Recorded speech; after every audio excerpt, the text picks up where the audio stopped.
বলার শোনার হাদিসের মধ্যে আল্লাহ রসুল বলেন ওয়াল্লাহি, আল্লাহ শপথ করে বলতেছি, গাছের একটা পাতা আল্লাহর হুকুম ব্যতীত নড়তে পারে না। তাহলে সেখানে আমরা নিজ থেকে আসি নাই, আল্লাহ তালাই আমাদেরকে আনছেন। সেই জন্য কালিমাতুল শুকর আদায় করি আলহামদুলিল্লাহ। আল্লাহ তাআলা আমাদেরকে পৃথিবীতে পাঠাইছেন, অনর্থক পাঠান নাই। আল্লাহ বলেন আফা হাসিবিতুম আন্নামা খালাকনাকুম আবাসা ওয়া আন্নাকুম ইলাইনা লা তুরজাউন। মানুষকে ধারণা করে যে তাদেরকে অনর্থক তৈরি করা হয়েছে, তারা আমার কাছে আসবে না। বরং আল্লাহ তাআলা আমাদেরকে পাঠাইছেন দুনিয়াতে কিছুদিন থাকার জন্য। হাদিসের মধ্যে আসা দুনিয়া মাজরাতুল আখিরাত, দুনিয়া আখিরাতের ফসলের স্থান। রাসূল বলেন দুনিয়া দারুল ইমতিহান, দুনিয়া একটা পরীক্ষার জায়গা। যেমন বীজ বপন করবো, আখিরাতে আমাদের ফলাফল তেমন হবে। পরকালে আল্লাহর সামনে দাঁড়াইতে হবে। সমস্ত নবীরাই আসছেন এই কথাটাই বুঝাইছেন। তবে সব নবীরা দায়িত্ব পালন করছেন, একটা সময় অতিষ্ঠ হয়ে বদয়া করে দিচ্ছেন। সমস্ত নবীদেরকে আল্লাহ তাআলা একটা পাওয়ার দিয়েছেন। কেউ এটা দুনিয়াতে কাজে লাগাইছে, আর কেউ আখিরাতে কাজে লাগাবে। সমস্ত নবী তাদের ওই পাওয়ারটা দুনিয়াতেই কাজে লাগাইছেন। শুধুমাত্র একজন কাজে লাগান নাই, তিনি হচ্ছেন মুহাম্মদুর রাসূলুল্লাহ সাল্লাল্লাহু আলাইহি ওয়াসাল্লাম। উম্মতের সুপারিশের জন্য ওই পাওয়ারটা দুনিয়াতে কাজে লাগান নাই, আখিরাতে কাজে লাগান। নূহ আলাইহিস সালাম, আল্লাহ বলেন ফালাবিসা ফীহিম আলফাসানাতিন ইল্লা 50 কম 1000 বছর পৃথিবীতে যাচ্ছেন, অর্থাৎ 950 বছর। নবুয়ত যদি 40 বছর থেকে শুরু হয়, তাহলে নূহ আলাইহিস সালাম 910 বছর দাওয়াত দিয়েছেন। এই কওমকে দাওয়াত দিয়েছেন। শুধুই মাত্র নূহ আলাইহিস সালাম 950 বছর হায়াত পাইছেন। কওমের মানুষ 950 বছর হায়াত পায়নি, 100 বছর 150 বছর এভারেজ গড় হিসাবে। শেষ পর্যন্ত নূহ আলাইহিস সালাম 7-8টা জেনারেশন পাইছেন। ছেলে নাতি কুন্তি যা আছে 8টা জেনারেশন পরে উনি বলছেন রব্বি লা তাযার আলাল আরদি মিনাল কাফিরিনা দাইয়ারা। আল্লাহ পৃথিবীতে আর কাউকে আপনি ছেড়েন না, ইন্নাকা ইন তাযারহুম। এবং আল্লাহকে বলতেছেন ইন্নাকা ইন তাযারহুম ইউদিল্লু ইবাদাক, যদি আপনি তাদেরকে ছেড়ে দেন, আযাব যদি না দেন, তো এরা আপনার বান্দাদেরকে শেষ করে দিবে। ওয়ালা ইয়ালিদু ইল্লা ফাজিরুন কাফারা। আগামী নসল প্রজন্ম যেটা আসবে, এটা কাফেরই আসবে, মুসলমান হবে না। কারণ যারা নবীদের সাথে বেয়াদবি করে, আলেমদের সাথে বেয়াদবি করে, আল্লাহ তাআলা ওই নসলের ভিতরে কোনো নবী পাঠান না, কোনো আলেম পাঠান না। এই জন্য নূহ আলাইহিস সালামের সাথে তারা যখন বেয়াদবি করছে, নূহ আলাইহিস সালাম আল্লাহকে বলে দিয়েছেন যে এদের পরবর্তী প্রজন্ম যেটা, এটা কোনোদিনই মুসলমান হবে না। এরপর নূহ আলাইহিস সালামকে আল্লাহ তাআলা বললেন যে কিস্তি বানান, ওয়াসনাইল ফুলকা বিআইউনিনা। নৌকা বানানো হইল, নৌকার ভিতরে সব কিছুকে ঢুকানো হয়েছে। নূহ আলাইহিস সালামের ছেলে ছিল, নাম ছিল কেনান। নবীর ছেলে হওয়া সত্ত্বেও হেদায়েত নবীদের হাতে নাই, হেদায়েত আল্লাহর কাছে আছে, এই জন্যই কেনান হেদায়েত পায়। কেউ কেউ বলে হেদায়েত কাদের হাতে? নবীদের হাতে। আল্লাহ স্পষ্ট বলে দিয়েছেন ইন্নাকা লা তাহদি মান আহবাবতা ওয়ালাকিন্নাল্লাহু ইয়াহদি মান ইয়াশা। হেদায়েত আপনার হাতে নাই, হেদায়েত আমি আল্লাহর হাতে। হযরত বেলাল মাঝে মাঝে আল্লাহ রাসূলের সামনে এসে বলতেন, ইয়া রাসূলুল্লাহ, আল্লাহর কাছে যদি হেদায়েত না হইয়া আপনার কাছে যদি হেদায়েত থাকতো, আমি বেলাল কোনোদিন হেদায়েত পেতাম না। আমি থাকি আবিসিনিয়া, ইথিওপিয়াতে। আমার কাছে যে কে দিনে দাওয়াত পৌঁছাইতো, আপনি মদিনার বড় বড় লোক যারা আছে তাদেরকে আপনি হেদায়েত দিয়ে দিতেন। এই কথা বলে উনি অজ্ঞান হয়ে যেতেন। হেদায়েত আল্লাহর হাতে আছে বলেই আমাদের পর্যন্ত ইসলাম আসছে। তো হেদায়েত নবীদের হাতে নাই, যার জ্বলন্ত দৃষ্টান্ত হইল নূহ আলাইহিস সালামের ছেলে। দুইজন দাঁড়ায় গেছে। নূহ আলাইহিস সালাম বললেন ইয়া বুনাইয়া ইরকাব মানা। ওই যুগের মানুষ 70-80 ফিট লম্বা হতো। ছেলেকে বলছেন যে ইরকাব মানা, আমার সাথে নৌকায় উঠো। মানে কি, তুমি কালিমা পড়ো, আমার সাথে মুমিনদের কাতারে তুমি শামিল হয়ে যাও। ওয়ালা তাকুম মাআল কাফিরিন, তুমি কাফেরদের দলভুক্ত হইও না। ছেলে যেহেতু লম্বা ছিল, সে বলল সাহাবী লা ইয়াওয়ানি আসিমুনি মিনাল মা। আমি নিজেই 60-70 ফিট, আর এক একটা পাহাড় আছে 80 ফিট 100 ফিট। আমি পাহাড়ের চূড়ায় চলে যাব, ইয়াসিমুনি মিনাল মা, ওই পাহাড় আমাকে পানি থেকে বাঁচায় নিবে। এই কথা যখন চলতেছিল, নূহ আলাইহিস সালাম যে আযাবের নিদর্শনগুলো দিয়েছেন সবগুলো প্রকাশ পাওয়া শুরু হয়ে গেছে। মাটির চুলা থেকে পানি বের হওয়া শুরু হয়ে গেছে। তো এই কথাবার্তা চলতেছিল, ওয়াহালা বাইনাহুমাল মাউজ ফাকানা মিনাল মুগরাকিন। দুইজনের কথাবার্তা চলা অবস্থায় হঠাৎ এক বিশাল ঢেউ চলে আসছে, নৌকাকে একদিকে নিয়ে গেছে, ছেলে কেনানকে ডুবায় মারছে। আল্লাহ তাআলা আরেক জায়গায় বলছেন খাবিয়া, যে এগুলা মরার পর পানি যখন শুকায় গেছে, তখন মরা খেজুর গাছ, মরা সুপারি গাছের মতো পড়েছিল লম্বা হয়ে। তো সমস্ত নবীরাই আসছেন, একটা সময় অতিষ্ঠ হয়ে কি করে দিয়েছেন? বদদুয়া করে দিয়েছেন। মুহাম্মদ সাল্লাল্লাহু আলাইহি ওয়াসাল্লাম, যাকে আল্লাহ তাআলা বলছেন ওমা আরসালনাকা ইল্লা রাহমাতাল লিল আলামিন, রাসূল, আমি আপনাকে জগৎবাসীর জন্য রহমত হিসেবে পাঠাইছি। তিনি শুধুমাত্র মুসলমানদের জন্য রহমত না, কাফির মুশরিক বেঈমানদের জন্য রহমত ছিল। বলে যে যেই পরিমাণ বেয়াদবি মক্কার জমিনে তারা করছে, মক্কার কাফেররা তায়েফবাসীরা যেই পরিমাণ কষ্ট দিছে, আল্লাহ তাআলা চাইলে ওই সময় জমিনটাকে শেষ করে দিতে পারতেন। মৃত্যুর সময় আসে, পুরোটা জীবন উম্মতের ফিকির ফিরে গেছেন আরশে আজিম আল্লাহর সাথে সাক্ষাৎ করতে। আল্লাহ বলছে কি নিয়ে আসছেন? রাসূল বললেন আমি 3টা জিনিস নিয়ে আসছি, আত-তাহিয়াতু লিল্লাহ ওয়াস-সালাওয়াত ওয়াত-তাইয়্যিবা। সমস্ত পবিত্রতা, সমস্ত সংবর্ধনা, সমস্ত উপঢৌকন সবকিছু কার জন্য? আল্লাহর জন্য। আল্লাহ বললেন আপনি আমাকে 3টা দিয়েছেন, আমি আপনাকে 3টা দিব। আসসালামু আলাইকা আইয়ুহান নবী ওয়া রাহমাতুল্লাহি ওয়া বারাকাতুহু। আল্লাহকে দিয়েছেন তিনটা, আল্লাহ দিয়েছেন তিনটা।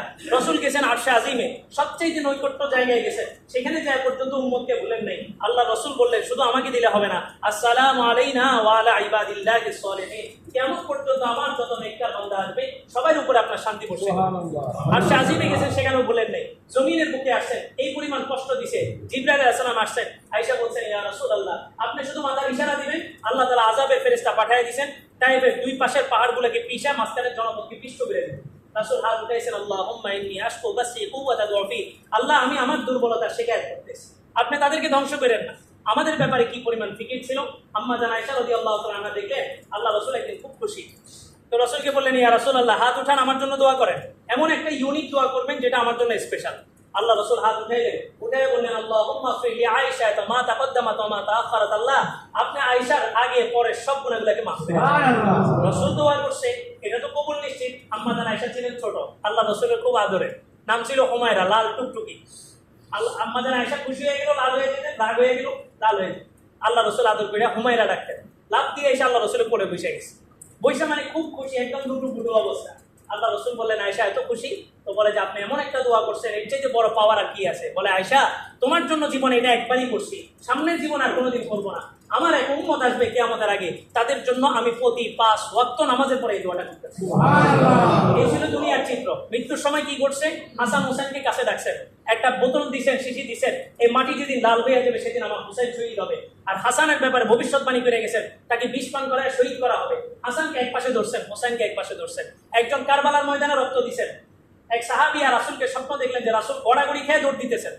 তো বললেন যে ইয়া রাসূলুল্লাহ কোন দিকে যাইতেছেন। বলে যে আজকে কারবালার ময়দানে আমার নাতি হোসেনকে কি করা হইতেছে, নির্মম ভাবে শহীদ করা হইতেছে। তো খবর নিয়ে দেখা গেছে ওই দিনই কারবালার প্রান্তরে হযরত হোসেন শহীদ হয়েছেন। হযরত হাসানকে একটা চক্রান্ত করে তার এক বিবি বিষ পান করে কি করছে, শহীদ করে দিয়েছে।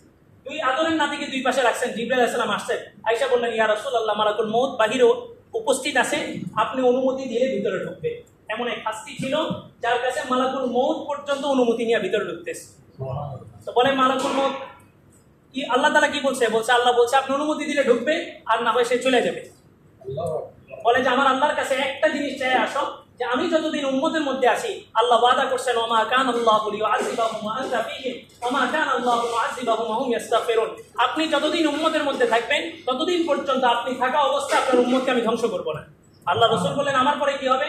আল্লাহ তাআলা বলেন যতদিন পর্যন্ত ওমা কান আল্লাহু মুআযিবাহুম ওয়া হুম ইস্তাগফিরুন, যতদিন পর্যন্ত উম্মত ইস্তিগফারের আমল করতে থাকবে ততদিন পর্যন্ত উম্মতকে কি করা হবে না, ধ্বংস করা হবে না। আল্লাহ রাসূল বললেন আমার বহু উম্মত থাকবে যারা নামাজ পড়বে না, ইস্তিগফার করবে না, তাদের ব্যাপারে কি ফয়সালা আল্লাহকে বলো, আমাকে আশ্বস্ত করতে, তারপর আমি আল্লাহর কাছে চলে যাব। জিবরাইল অনুপস্থিত, একটু পরে হাজির হইলেন, বললেন যে আল্লাহ তাআলা বলছেন যে আপনার পরে আপনার উম্মতকে সরাসরি আল্লাহ তাআলা নিজের সঙ্গ দিবেন। সুবহানাল্লাহ। এই ফাইনাল ঠিক আছে, আল্লাহকে বলো এবার আমি যাওয়ার জন্য প্রস্তুত আছি। না হয় খ্রিস্টানদের ইহুদিদের মাছ ধরা কি ছিল, জায়েজ ছিল। মাছ ধরাটা কি ছিল, জায়েজ ছিল। শুধুমাত্র শনিবার ধরা কি ছিল, নিষিদ্ধ ছিল। মাছ ধরা জায়েজ ছিল, শনিবার ধরা নিষিদ্ধ ছিল। বলেন ওই গুনাহটাকে আমার এই উম্মত করতেছে না, করতেছে। আল্লাহ তাআলা তাদেরকে কি বলছে, কোন কিরাতাতান খাসিইন, এদেরকে একটা বানর বানায় দিয়েছে। সমকামীদের গুনাহ লূত আলাইহিস সালামের যুগে আল্লাহ তাআলা লূত আলাইহিস সালামের ব্যাপারে আয়াত নাযিল করছেন, ফাআসরি বিআলিকা বিকিতআম মিনাল লাইল, যে আপনি আপনার উম্মতকে আপনার কওমকে নিয়ে যারা ঈমান আনছে এবং আপনার বিবি সহ রাতের একাংশে আপনি ঘর থেকে বের হয়ে যাবেন, রাতের শেষাংশে। ওয়ালা ইয়ালতাফিত মিনকুম আহাদুন ইল্লা ইমরাআতাক, তবে পিছন দিকে কেউ ফিরবেন না। পিছনে এক ভয়ঙ্কর আওয়াজ হবে, ভয়ঙ্কর এক চিৎকার হবে, এক আযাব আসবে, আপনারা কেউ পিছন দিকে ফিরবেন না। তবে মনে রেখেন ইল্লা ইমরাআতাক, আপনার বিবি কিন্তু পিছন দিকে ফিরবে। কারণ কি, তাফসীরি কিতাবের মধ্যে আসছে লূত আলাইহিস সালামের বিবি, নবীদের বিবি কখনোই কোনো জিনার কাজে জড়িত ছিল এটা নাউজুবিল্লাহ হতেই পারে না। তবে উনি সমকামিতার এই বিষয়ে চুপ ছিলেন। লূত আলাইহিস সালামের বিবির অন্যায় কি ছিল, সমকামিতার বিষয় কি ছিলেন, চুপ ছিলেন। আজকে আমরা বলি না এটা রাষ্ট্র দেখবে, এটা রাষ্ট্রের বিষয়, রাষ্ট্র বুঝবে না, এটা আপনার ঈমানের বিষয়। যুদ্ধ হইতেছে রোম পারস্যে, সাহাবায়ে কেরাম মক্কা মদিনাতে থেকে এক পক্ষ নিছেন, রোমকদের পক্ষ নিছেন। কেন, রোমকরা ছিল আহলে কিতাব, ওই দিক থেকে মুসলমানদের সাথে সামঞ্জস্য। পারস্যরা ছিল অগ্নিপূজক, মুসলমানরা চাইতেছিলেন পারস্যরা কি হয়ে যায়, পরাজিত হোক। মক্কার কাফেররা বললো এই পারস্যরা রোমকদেরকে মারবে, রোমকদেরকে পরাজিত করবে, ওইরা মক্কায় এসে তোমাদেরকেও মারবে। তো ঠিকই সাময়িক সময়ের জন্য রোমকরা কি হয়েছিল, পরাজিত হয়েছিল। আল্লাহ তাআলা সূরা রুম নাযিল করছেন, আলিফ লাম মিম গলিবাতির রুম ফি আদনাল আরদি হুম মিন বাদি ওয়ালাবিন সায়াতুন, এই কিছুদিনের ভিতরেই রোমক আবার কি হবে, বিজয় অর্জন করবে। তো তারা জনগুরুত্ব মুসলমান ছিল না, কিন্তু তারপরে সাহাবায়ে কেরাম তাদের ঈমানের একটা পক্ষপাতিত্ব করেছেন। আজকে রাষ্ট্রের ভিতরে যেটা হইতে সেটা বলার সুযোগ নেই, যেটা রাষ্ট্রের বিষয়। যদি আমার ইমানের সাথে সাংঘর্ষিক হয় তো তখন ডান অথবা বাম, মাঝখানে থাকার সুযোগ নেই। আচ্ছা কিন্তু আনিল হাক্কি শাইতানুন নাখরাস, যে চুপ থাকিয়ে কি বোবা শয়তান, চুপ থাকার কোনো অপশন নাই, স্পষ্ট করতে হবে। লূত আলাইহিস সালামের বিবির অন্যায় ছিল, উনি সমকামিতার বিষয়ে মুখ বন্ধ রাখছেন। আল্লাহ তাআলা ফয়সালা ছিল ইন্নাহু মুসিবুহা মা আসাবাহুম, তার উপরে যে আযাবের সিদ্ধান্ত হয়ে গেছে এটা আসবে। জিবরাইল আলাইহিস সালাম আসছেন, আয়েশা ওনার এক ডানা দিয়া ওই জাতিটাকে উঠায় নিয়েছেন, উঠায় একবার প্রথম আসমান পর্যন্ত উঠাইছেন। বলে যে জাতিটাকে যখন উপরে উঠানো হইতেছিল তখন আসমান থেকে পাথরের ভিতরে নাম দিয়া, মুসাউইমিন, পাথরের ভিতরে নাম দিয়া আগুনের লেলিয়ান শিখা দিয়ে এদের উপরে নিক্ষেপ করা হয়েছে। বলে যে এতটা উপরে উঠানো হয়েছে যে তাদের চিৎকারের আওয়াজ প্রথম আসমানের ফেরেশতারা স্পষ্ট শুনছে। এরপরে জিবরাইল আলাইহিস সালাম ডানা দিয়ে জাতিটাকে একদম জমিনের ভিতরে ধসায় দিয়েছে। আধুনিক বিজ্ঞান আজও পর্যন্ত এই নদীর কি তলদেশ খুঁজে পায়নি, এত নিচে নামায় দিয়েছে। বিকট এক শব্দ হয়েছে, সবাই চলে গেছে। লূত আলাইহিস সালামের বিবি পাহাড়ের উপরে থেকে পিছন দিক ঘুরছে। আল্লাহ তাআলা তৎক্ষণাৎ তাকে ওখানে পাথরের একটা মূর্তি বানায় দিয়েছেন। কিয়ামত পর্যন্ত এই মূর্তি থাকবে, জাতি যেন এখান থেকে সবক অর্জন করে। এখনো পর্যন্ত এই মূর্তিটা পাহাড়ের উপরে আছে। তো নবীরা আসছেন, এই উম্মত সমস্ত গুনাহ করতেছে। সমকামিতার গুনাহ এই উম্মত শুধু করতেছে না, সমকামিতার গুনাহ রাষ্ট্রীয়ভাবে বৈধতা দেওয়া হইতেছে। আল্লাহর আযাব আসতেছে না কেন? ওই যে মুহাম্মদ সাল্লাল্লাহু আলাইহি ওয়াসাল্লাম মৃত্যুর সময় আল্লাহ থেকে ওয়াদা নিয়েছেন যে আমি চলে যাবো ঠিক, আমার পরে আমার উম্মতের সাথে আপনি কি করবেন বলেন। তো পূর্বের উম্মতদেরকে, কোন উম্মতকে আল্লাহ তাআলা বাতাসে উড়াই নিয়ে গেছেন। সামানিয়াতা ইয়ামিন হুসুমা ফাতারাল কওমা ফিহা সারআ, রাসূল আমি 7 দিন 8 রাত পর্যন্ত অনবরত বৃষ্টি দিয়ে একটা জাতিকে ধ্বংস করে দিয়েছি। নূহ আলাইহিস সালামের সময় পুরো পৃথিবীটাকে আমি বন্যার নিচে ডুবাই দিয়েছি। নূহ আলাইহিস সালামকে বলা হয় দ্বিতীয় আদি পিতা, নতুন ভাবে আবার পৃথিবীর সূচনা শুরু হয়েছে। তো সমস্ত অন্যায়ের কারণে নবীরা বদদুয়া করছে, জাতিকে ধসায় দিছে। মূসা আলাইহিস সালামের সাথে ফেরাউনের জাতিকে, পুরা জাতিকে নীল নদের মধ্যে ডুবায় আল্লাহ তাআলা সমূলে উৎপাদন করে দিয়েছেন একবারে শেষ। ওই সমস্ত গুনাহ এই উম্মত এখনো করতেছে, গোপনে না প্রকাশ্যে করতেছে। রাষ্ট্রীয়ভাবে অনুমোদন দেওয়া হইতেছে, মদের বারের লাইসেন্স দেওয়া হইতেছে, সমকামিতার বৈধতা দেওয়া হইতেছে। তারপরেও আল্লাহ তাআলা কোনো আযাব দিতেছেন না কেন? ওই যে মুহাম্মদ সাল্লাল্লাহু আলাইহি ওয়াসাল্লাম মৃত্যুর সময় আল্লাহ থেকে অঙ্গীকার দিয়েছেন যে আপনি বলছেন আমি যতদিন থাকবো আমার উম্মতকে ধ্বংস করবেন না, আমার পরে আমার উম্মতের সাথে আপনি কি করবেন বলেন। তো উম্মতের সাথে আল্লাহ তাআলা সঙ্গ দিতেছেন। মৃত্যুর সময় হাসান হোসেন দুই পাশে চোখের পানি ছেড়ে দিয়া হাসান হোসেনের ব্যাপারে চান নাই, আমার আর আপনার ব্যাপারেই ছেড়ে গেছে। মৃত্যুর আগের অবস্থা, মৃত্যুর পরে কি হবে? আল্লাহ তাআলা হাসরের মাঠে যখন সিংহায় ফুৎকার দিবে, জিবরাইল আলাইহিস সালামকে বলবে যে তুমি যায় মুহাম্মদ সাল্লাল্লাহু আলাইহি ওয়াসাল্লামকে নিয়ে আসো। জিবরাইল আলাইহিস সালাম আয়েশা ফেরেশতাদেরকে জিজ্ঞেস করবে যে মুহাম্মদ সাল্লাল্লাহু আলাইহি ওয়াসাল্লামের কবরটা কোথায়, রওজাটা কোথায়। কেন? বলে যে মৃত্যুর যন্ত্রণা এত কঠিন যে আমি জিবরাইলের উপরে যখন মউত আসার হয়েছে, মউত যখন আমার উপরে জারি হয়েছে, আমি জিবরাইল সব ভুলে গেছি। একমাত্র আল্লাহ ছাড়া পৃথিবীর সব প্রাণী কি করতে হবে? কুল্লু নাফসিন যায়িকাতুল মউত। বলে যে মৃত্যুর যন্ত্রণা আমি নিজে, জিবরাইল নিজেও কি হয়ে গেছি, ভুলে গেছি। জমিনকে জিজ্ঞেস করতে বলবে, জিবরাইল জমিনকে জিজ্ঞেস করবে যে তুমি কোন জায়গায় মুহাম্মদকে রাখছো। তো বলে যে সিংহায় ফুৎকারের আগে এক ঝলঝলা, এক ভূমিকম্প আমার উপরে দেওয়া হয়েছে, আমি নিজেও ভুলে গেছি মুহাম্মদ সাল্লাল্লাহু আলাইহি ওয়াসাল্লামকে কোথায় রাখছি। আল্লাহ তাআলা নূরের পর্দা ঢেলে দিবেন, মুহাম্মদ সাল্লাল্লাহু আলাইহি ওয়াসাল্লামকে উঠায় হাসরের মাঠে উপস্থিত করা হবে। পুরা হাসরের মাঠ বলা হয় যে একদিন, শুধু হাসরের মাঠের একদিন হবে 50,000 বছর। হাসরের মাঠের একদিন 50 আলফা সানাতিন মিম্মা তাউদ্দুন, আল্লাহ কোরআনে বলছেন। আর আখিরাতের প্রত্যেকটা দিন হবে 1000 বছর। শুধু হাসরের মাঠের একদিন হবে কি 50,000 বছর। বলে যে হাসরের মাঠকে কি বলা হয়? বলে যে কিয়ামত বলা হয়। কিয়ামত মানে কি? কিয়াম মানে দাঁড়ানো। এই হাসরের মাঠে 50,000 বছর প্রত্যেকটা মানুষ নিজ জায়গায় দাঁড়ায় থাকতে হবে, বসার কোনো সুযোগ নেই। হিসাব দেওয়ার আগে কেউ বসতে পারবে না। এই জন্য কিয়ামতকে কি বলা হয়? কিয়ামত বলা হয়। এই জন্য টাকা পয়সা কামান, আরো বেশি করে কামান, যতটুকু হিসাব আপনি দেওয়ার মতো ধৈর্য রাখতে পারবেন। এই কিয়ামতের 50,000 বছর ওখানে দাঁড়ায় থাকতে হবে। মাথার এক বিগত করে সূর্য থাকবে। বলে যে প্রখরতা এমন হবে যে নাকি দিয়ে কি মাথার মগজ বইলা নাকি দিয়ে বেরোতে থাকবে। প্রত্যেকটা মানুষ তার গুনার উপরে, কারো গুনাহ অনুযায়ী হাঁটু সমান, কারো কোমর সমান, কারো গলা সমান, কারো ঘামের নিচে পুরাপুরি ডুবা থাকবে।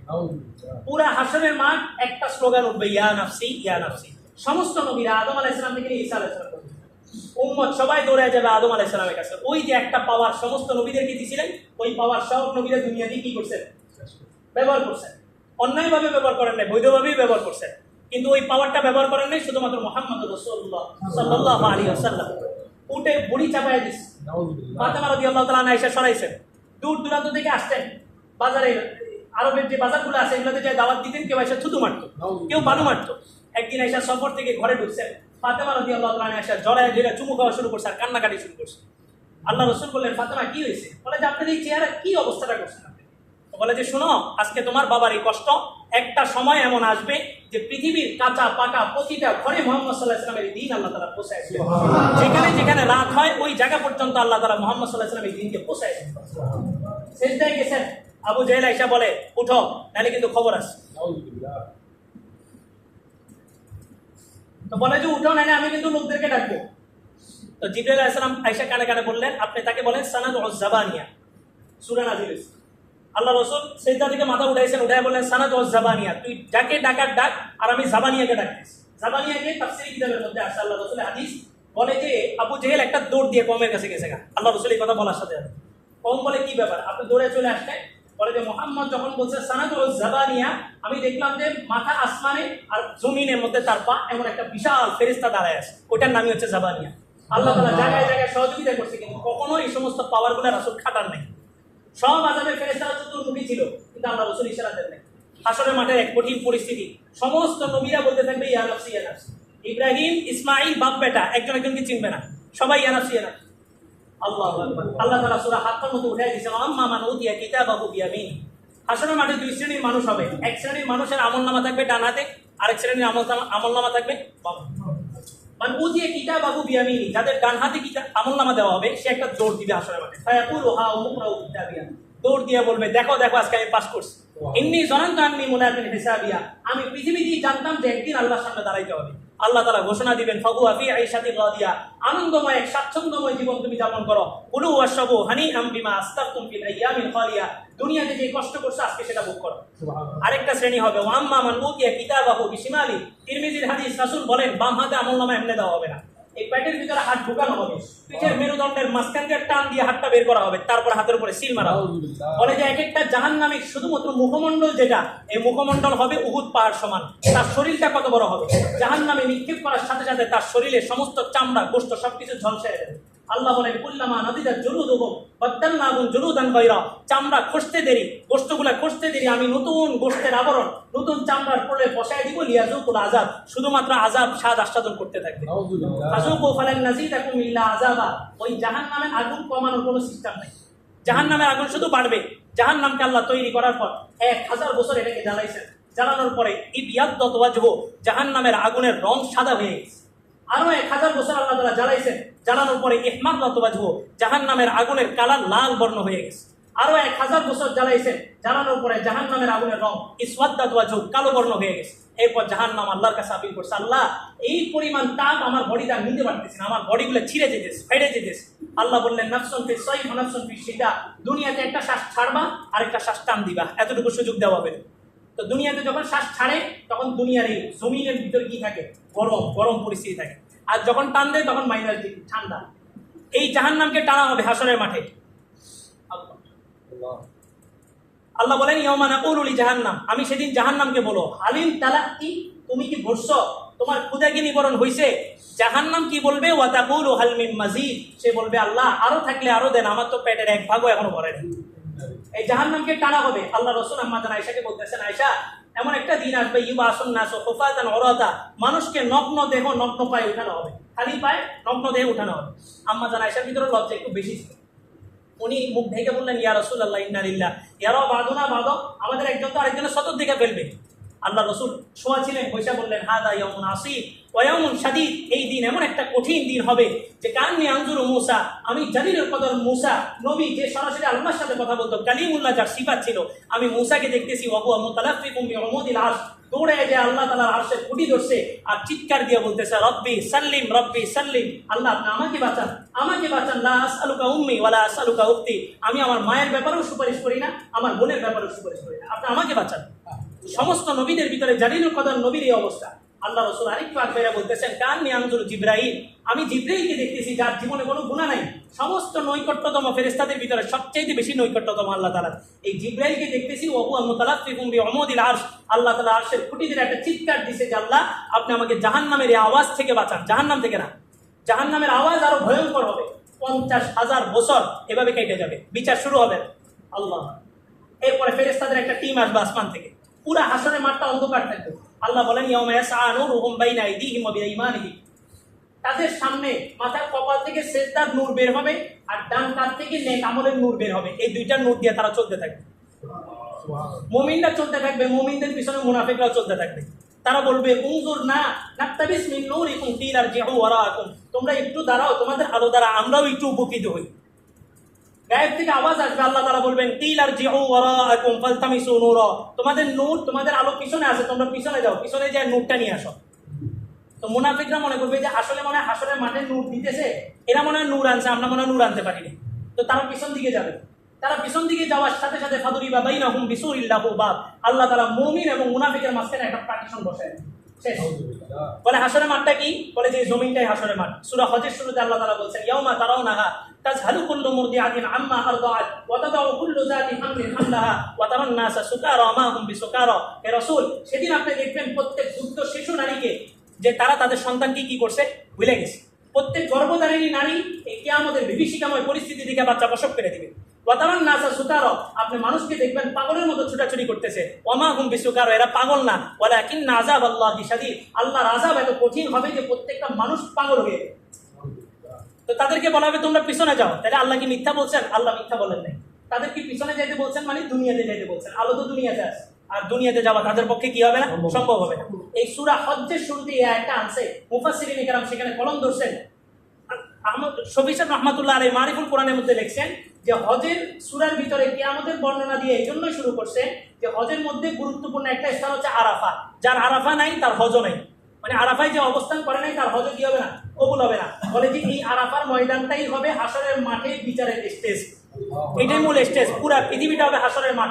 এই হাসরের মাঠের চতুর্দিকে থাকবে জাহান্নাম, জাহান্নামের চতুর্দিকে থাকবে জান্নাত। যাওয়ার রাস্তা একটাই, পুলসিরাত। যাও, এই পথ হবে পুলসিরাত।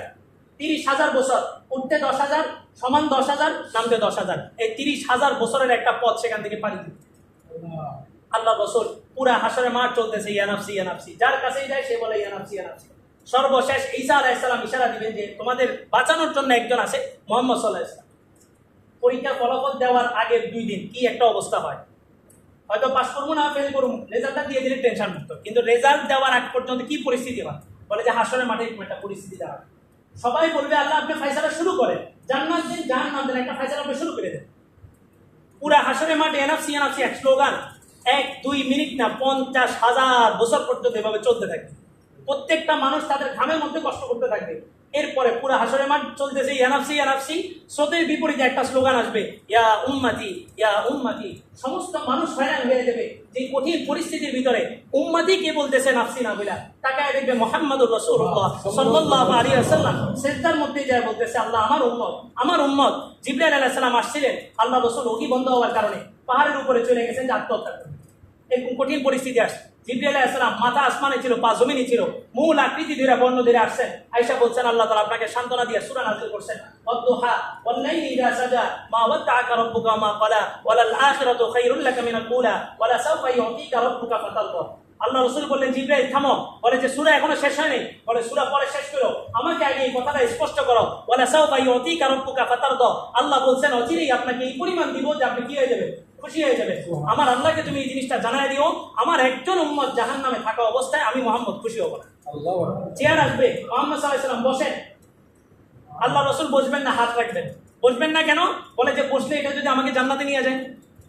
আবার হাত রাখছেন কেন? যদি আল্লাহর কথা অমান্য হয়। হাত রাখছেন, হাউজে কাউসারের সিরিয়াল ধরা হবে, সমস্ত উম্মত হাউজে কাউসারের দিকে সিরিয়ালে যাবে।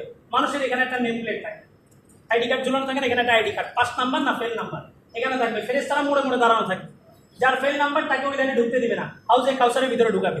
সমস্ত উম্মত হাউজে কাউসারের পানি পান করবে। আল্লাহ রাসূল বলেন কুল্লু উম্মতি ইয়াদখুলুনাল জান্নাতা ইল্লা মান আবা, আমার সমস্ত উম্মত জান্নাতে যাবে একমাত্র ওই ব্যক্তি ছাড়া যে ব্যক্তি আমাকে অস্বীকার করবে।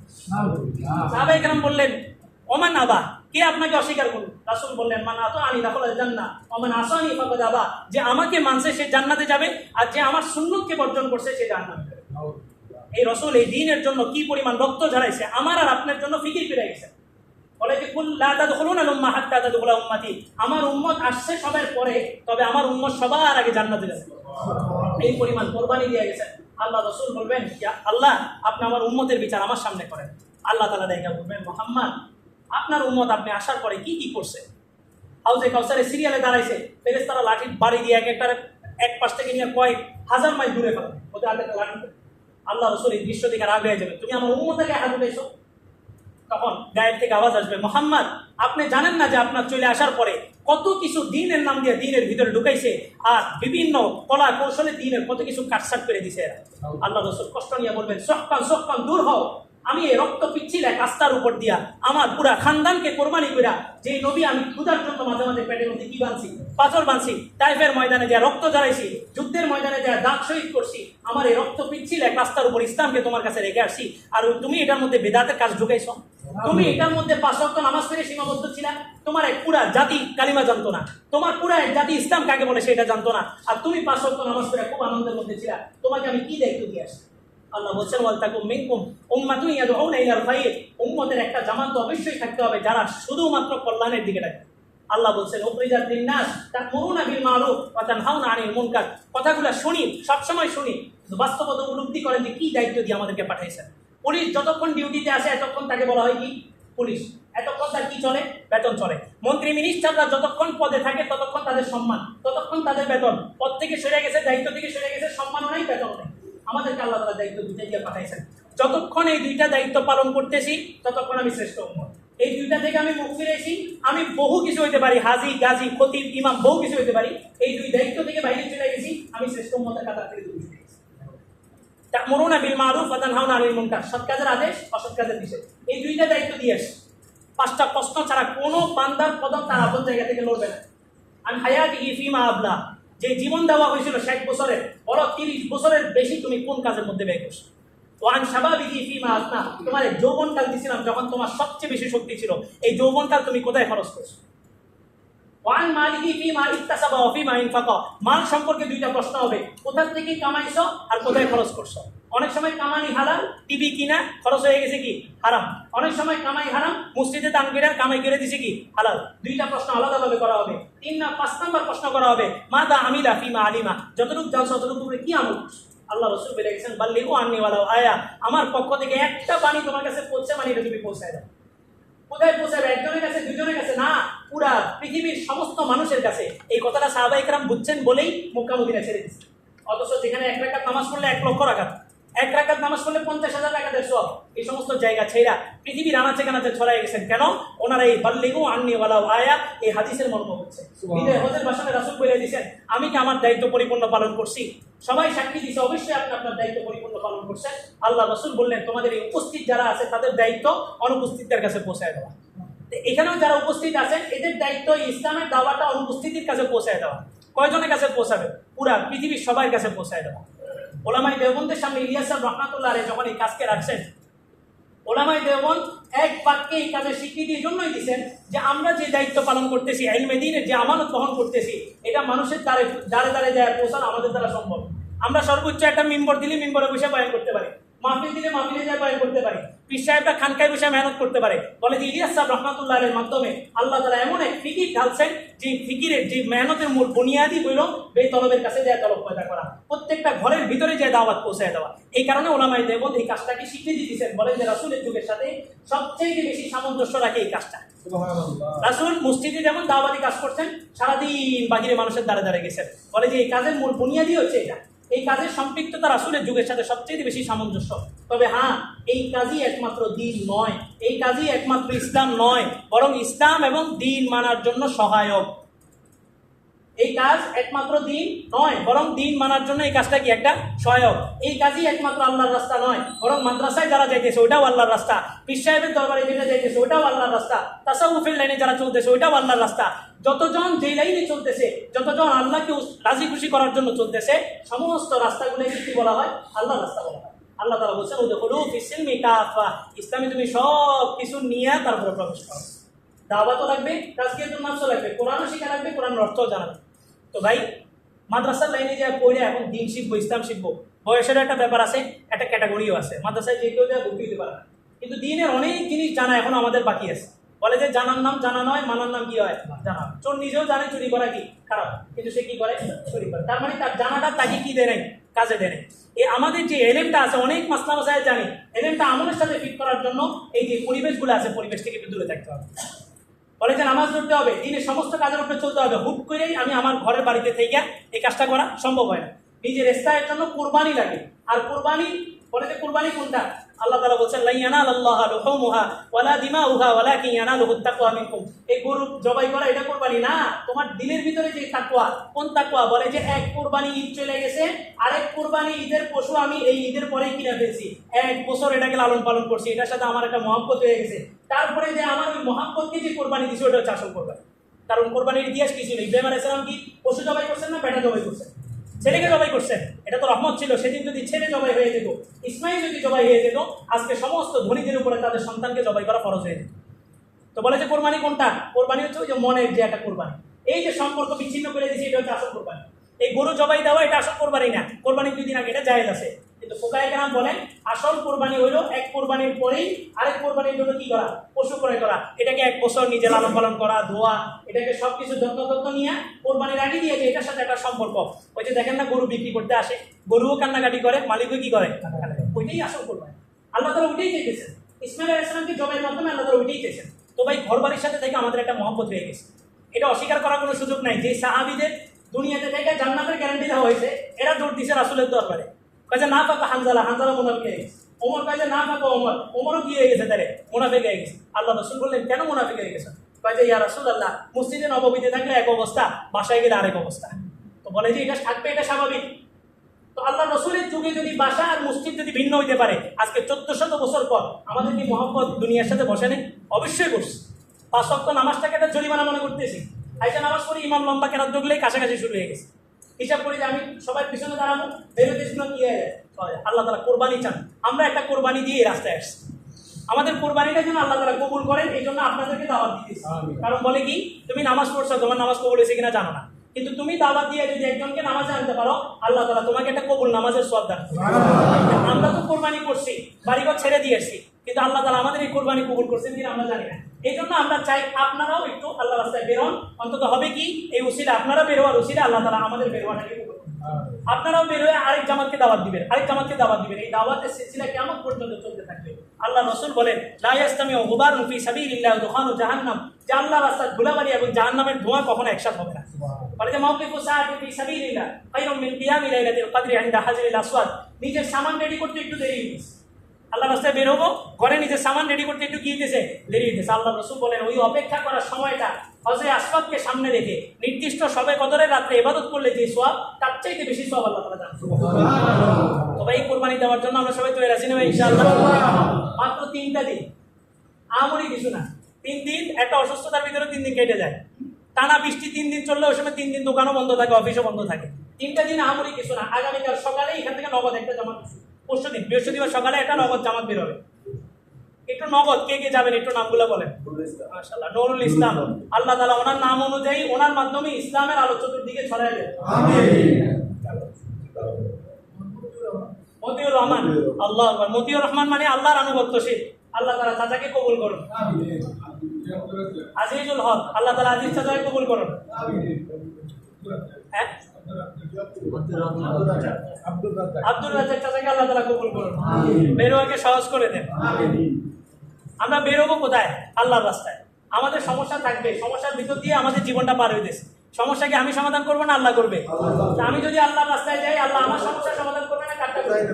মুজাহিদ হাসান, জাহিদ হাসান, মাশাআল্লাহ, আল্লাহ তাআলা জাহিদ চাচাকে কবুল করুন। আমিন। আব্দুল হাকিম চাচাকে আল্লাহ তাআলা কবুল করুন। আমিন। হ্যাঁ, রুকন জামান, আল্লাহ তাআলা রুকন ভাইকে কবুল করুন। আমিন। ইসলামের রুকন হিসেবে আল্লাহ তাআলা কবুল করুন। আমিন। চাচার নাম নুরুল ইসলাম, আল্লাহ তাআলা নুরুল ইসলাম চাচাকে কবুল করুন। আমিন। বেরোয়াকে সহজ করে দেন। আমিন। সব সমস্যাকে সমাধান করে দেন। আমিন। ফারুক ভাই, আল্লাহ তাআলা ফারুক ভাইকে কবুল করুন। আমিন।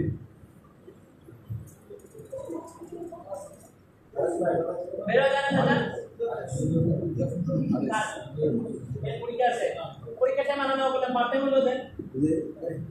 আমরা আরজ ভাই আমরা তো আল্লাহ আল্লাহ মেরে দেন। আমরা ভাই আমরা এক নামাজ পড়ব, আসলে ওকে একটা পারতে হলো দেন। নামটা সাদা নাম আপনার, কিন্তু ব্যবহার করবো আমরা সবাই। এই একটা জিনিস পৃথিবীতে, জিনিস আমার ব্যবহার করে সবাই। আব্দুর রাজ্জাক চাচাকে আল্লাহ তাআলা বেরোয়া সহজ করে দেন। মিজানুর রহমান। আল্লাহ তাআলা মিজান ভাইকে কবুল করুন। ওই যে পিছনে আব্দুল্লাহ চাচাকে আল্লাহ তাআলা কবুল করুন। তাবলীগের মুরব্বী আব্দুল্লাহ সাহেবের মতো কবুল করুন। চাচা আরেস চাচাকে আল্লাহ তাআলা কবুল করুন। মহিবুল হাসান, আল্লাহ তাআলা মহিবুল হাসান চাচাকে কবুল করুন। বেরোয়াকে সহজ করে দেন। চাচা হ্যাঁ, দোয়ার জন্য নামগুলো লিখতেছি, বলেন না জিল্লারে মাশাআল্লাহ। সাহাবায়ে কেরামকে যদি বলা হইতো তুমি কি জিহাদে যাইবা, বলে তো তরবারি দিয়ে তোমার গর্দান উড়াই দেবে। আমি আসলে সাহাবী আর জিহাদে যাব না, এটা তো হইতে পারে না। ওনাদেরকে তাসবিহ বলে ওনারা লাগাই দিত। কিন্তু জিম্মাদার উনি না বেরোলে জামাত বের করবে। হ্যাঁ, আরিফুল ইসলাম, আল্লাহ তাআলা আরিফ চাচাকে কবুল করুন। আমিন। আরিফ মানে পরিচিত, আপনি এলাকার ভিতরে থেকে পরিচয় কেমনে পাবেন? পুরো বাংলাদেশে ঘুরবেন দেখবেন পরিচয় ছড়ায় যাবে। কালকে পুরোজনের জমি ছিল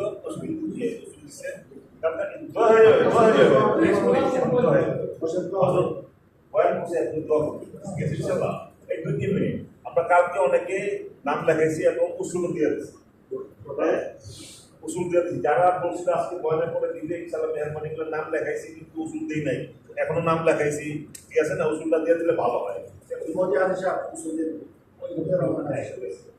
কি নাম জানি?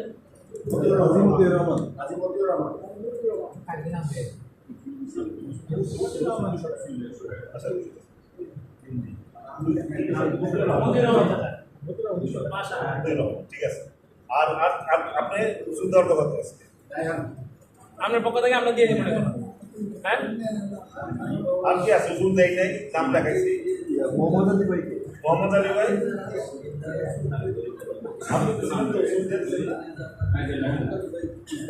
ভাই কুরবান আলী ভাই হচ্ছে মোহাম্মদ শরীফ ভাই, আরেক ভাইয়ের নামটা মুশকিল নাই, মোহাম্মদ শ্রাবণ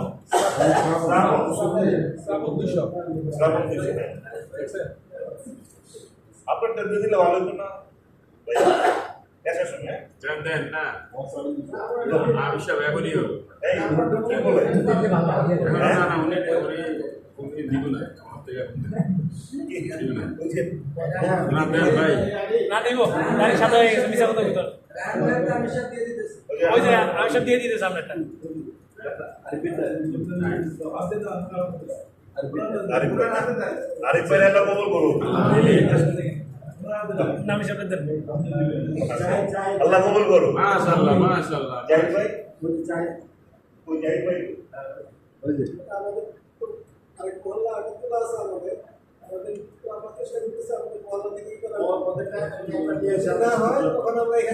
নাকি মহল্লায় আবার এই মসজিদের কথা বলে দিচ্ছেন নাকি? বললাম তো ওখানে আবার এখানের কথা, এখানে আবার ওখানের কথা বলে ওনাদেরও আমরা ছিলাম তো, ওনাদেরও 9 জন 10 জন মিশে আমরা যেটা চাইতেছি, ওনারা আলাদা জায়গায় তখন যাবা, আমরা আলাদা যাই, দুইটা একসাথে হয়ে যাবে। উনিও মসজিদে আপনারা আলাদা যান। ঠিক আছে, দোয়া হচ্ছে, ঠিক আছে না? আপনারা আলাদা একটা যেমন পাল করার চেষ্টা করবেন, ঠিক আছে ইনশাআল্লাহ। যার যার মহল্লার 5 কাজ আলাদা, মাসে 3 দিন আমার মহল্লা থেকে, ঠিক আছে ইনশাআল্লাহ। তাহলে মহল্লার কাজটা দিতে হবে। আর যদি সৌলত হিসাবে আরাম হিসাবে যাই 2-3 মহল্লা মিলা, তাহলে কিন্তু আমার মহল্লার কাজটা আতে হবে। আমার 3 দিন হয়ে যাবে, কিন্তু আমার মহল্লার হক আদায় হলো, কাজ কমে যাবে। নাম কি? নুরুল ইসলাম ভাই, মাশাআল্লাহ। 1 2 3 4 জন হয়ে গেছে। আর কি আছে যে আমি নাম দেখাইছি মহল্লা দিচ্ছেন না? মাশাআল্লাহ দিচ্ছেন, মাশাআল্লাহ। বাকি আছে কি? সুযোগ দেই নাই, নাম দেখাইছি মহল্লা। বড় ভাই আপনি মহল্লা না? দুলাল ভাই শরীফ ভাই, দুলাল ভাই শরীফ ভাই। আচ্ছা, যারা নাম দেখাইছি এখানে নাই, আজকে দিব বলছি, এসার সময় একটু আপনি বলি, ঠিক আছে। আর আমরা ভাই চিল্লা শেষ আমাদের, হ্যাঁ শেষ বয়ান হয়ে গেছে, ঠিক আছে না? কালকে ফজরের স্বর্ণপদ বয়ান হবে, হ্যাঁ আমাদের এই করে পুরা কালকে সকালে চলে যাবে। আপনারা অনেক মহল্লা থেকে আসছেন, ঠিক আছে না? আপনারা অনেক প্রস্তুত করছেন, ঠিক অনেক কাজটা করতে পারছেন, ঠিক আছে। দোয়া করেন কিন্তু আল্লাহ কি ফজরের একসঙ্গে 4 জনে ইনশাআল্লাহ গেছে, চিল্লা শেষ হবে। আর এই যে বড় ভাই আছে দিলে দিবে ঠিক আছে অনেকে আছে তারপর আমাদের সবাই কবুল করে আমিন। আমিন, আমিন।